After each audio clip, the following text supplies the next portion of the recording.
Hey, what's going on guys? Shane here. And today we're talking about how to keep a poker face in a fight.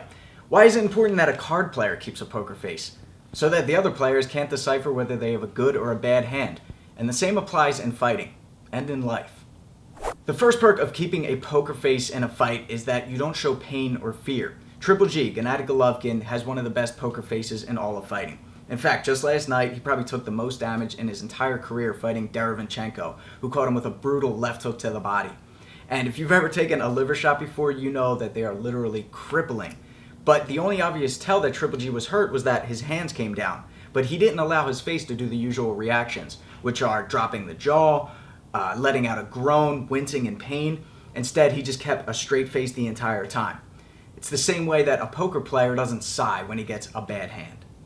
The second benefit of keeping a poker face is that you can convince yourself you're okay in times of turmoil, right? It's exactly what Triple G did last night.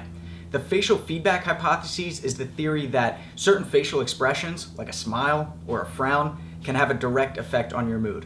Now this is one that I use all the time, especially after I take a painful shot. My body tells my brain, that hurts so bad. And although I want to grimace in agony when I feel it, I instead force myself to smile. And now that overrides my brain and confuses it and thinks, wow, this sick bastard actually likes suffering. And then the pain dissipates quicker, and then I can get back into the fight sooner.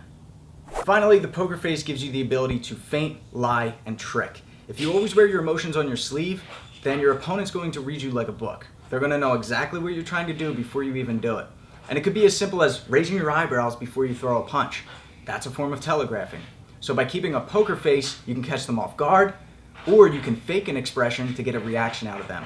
An example would be looking low and striking high.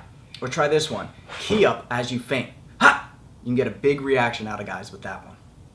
Alright, so this is something that you have to practice in everyday life and in everyday training.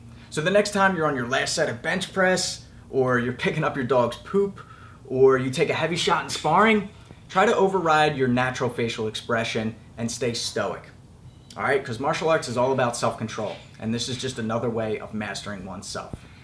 Thanks for watching, guys. Be sure to subscribe to get the fight tips before your opponent does. Until then, I'm Shane with Fight Tips for the underdogs.